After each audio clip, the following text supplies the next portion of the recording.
Le 4 à la suite, notre tournoi des métiers, aujourd'hui les artisans avec Manuel, confiseur glacier, passionné notamment par son métier bien sûr, mais aussi par les années 70 et 80. Laurence, plaquiste, qui va nous parler de son métier tout à l'heure. L'informatique dans l'Antiquité, c'était une blague bien sûr. Voilà sa passion, mais il en a bien d'autres. Et Olivier, commerçant torréfacteur, l'un de ses points forts, c'est la géographie. Vous allez choisir un thème parmi les 4 que je vais vous proposer dans un instant. Vous avez ensuite 40 secondes pour faire idéalement, vous le savez, 4 bonnes réponses à la suite. Évidemment, chaque erreur vous fait retomber à 0. Les thèmes, regardez, les voici. Histoire de la vaccination.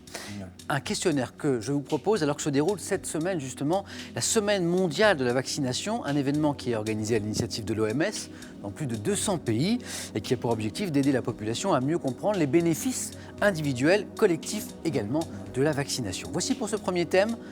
Le deuxième, comédie à trame historique. Ensuite, spécialité artisanale française. Et puis, le thème mystère, ce thème que nos téléspectateurs peuvent découvrir dès maintenant sur Internet, sur Twitter, avec ce hashtag, regardez, QPUC, question pour un champion. Olivier, c'est vous qui avez viré en tête tout à l'heure. C'est à vous de choisir en premier. Qu'est-ce qui vous inspire le plus ? A priori, les spécialités artisanales françaises. Spécialité artisanale française. Venez jouer avec moi, Olivier.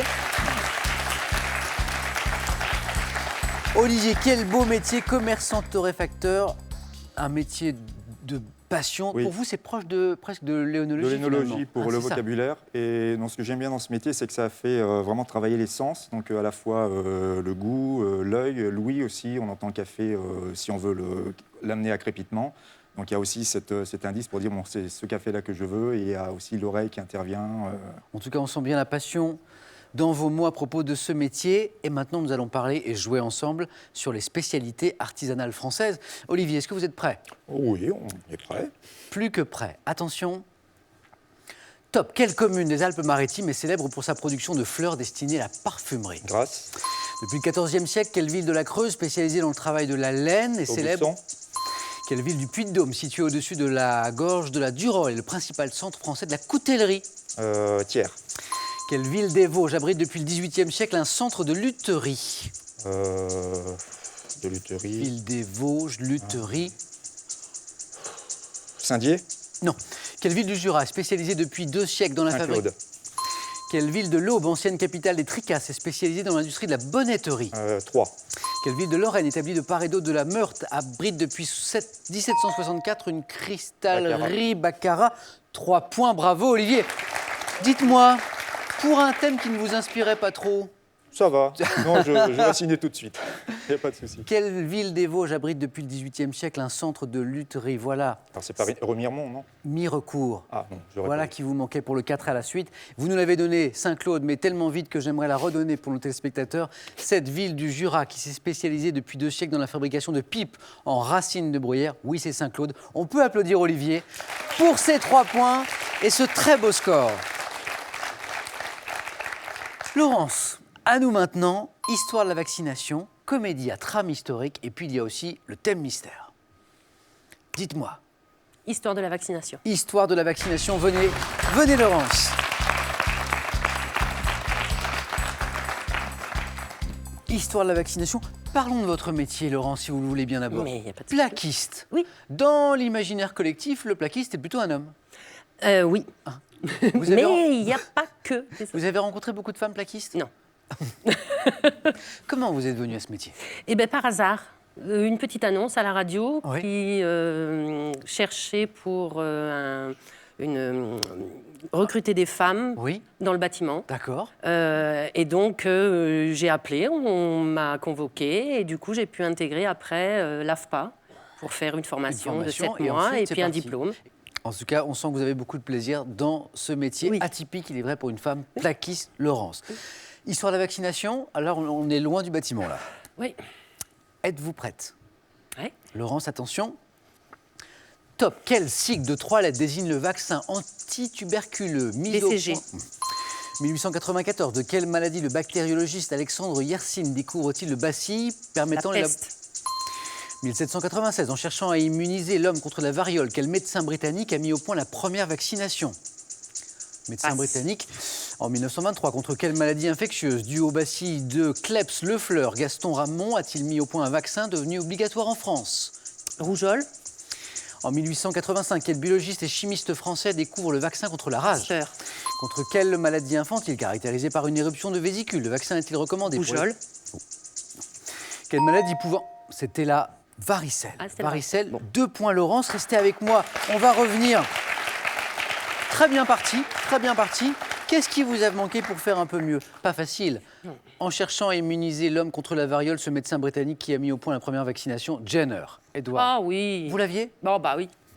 Oh, quelle saute. Contre quelle maladie infectieuse due au bacille de Klebs-Leffler, Gaston Ramon a-t-il mis au point un vaccin? La diphtérie. Ah oui. La diphtérie. Et puis, la varicelle, on l'a dit, contre quelle maladie infantile caractérisée par une éruption de vésicule, le vaccin est-il recommandé pour les personnes en contact avec la petite enfance? La petite enfance, c'est la varicelle. On applaudit Laurence. 2 points. Bravo Laurence. Vous l'avez donné très rapidement, Laurence, mais je le redonne pour nos téléspectateurs. Quel sigle de 3 lettres désigne le vaccin anti-tuberculeux mis au point de 1906 à 1923 par Albert Calmette, Camille Guérin, le BCG. Manuel a suivi tout cela avec beaucoup d'intérêt. Manuel, donc, au minimum, il nous faut faire 2 points. Il nous reste 2 thèmes, comédie à trame historique, ou bien sûr ce thème mystère. Dites-moi, Manuel. On va essayer les comédies à trame historique. Comédie à trame historique, venez jouer. Venez jouer, Manuel.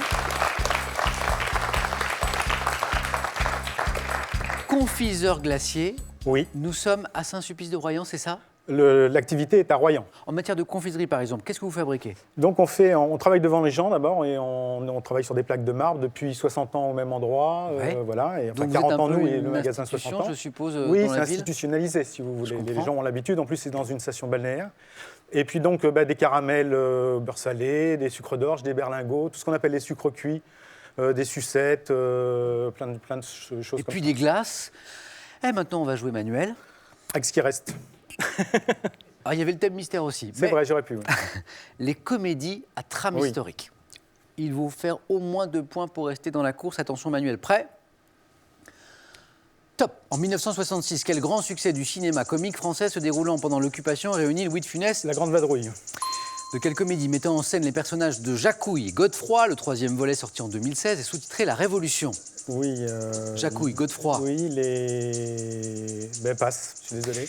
1964, dans quel film de Stanley Kubrick se déroulant en pleine guerre froide, Peter Sellers incarne-t-il 3 personnages? Noblesse oblige. 1982, quel film de Mel Brooks revisite l'histoire du monde des temps préhistoriques? La folle histoire du monde. 1998, avec quel film Roberto Benigni choisit-il l'humour pour traiter du thème de la déportation? Oui, c'est pas vrai. Rire.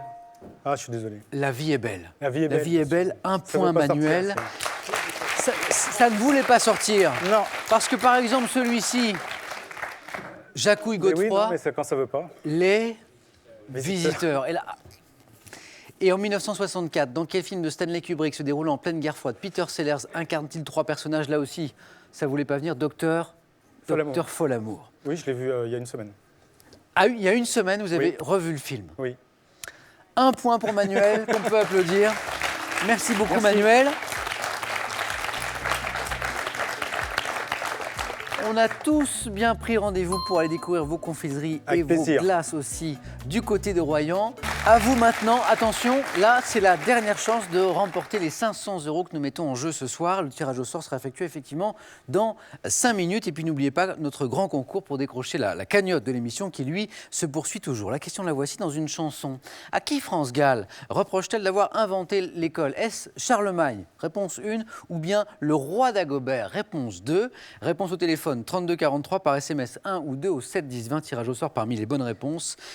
Olivier et Laurence vont s'affronter, un face-à-face qui promet, j'en suis persuadé, dans un tout petit instant. Question pour un champion, le face-à-face. À tout de suite.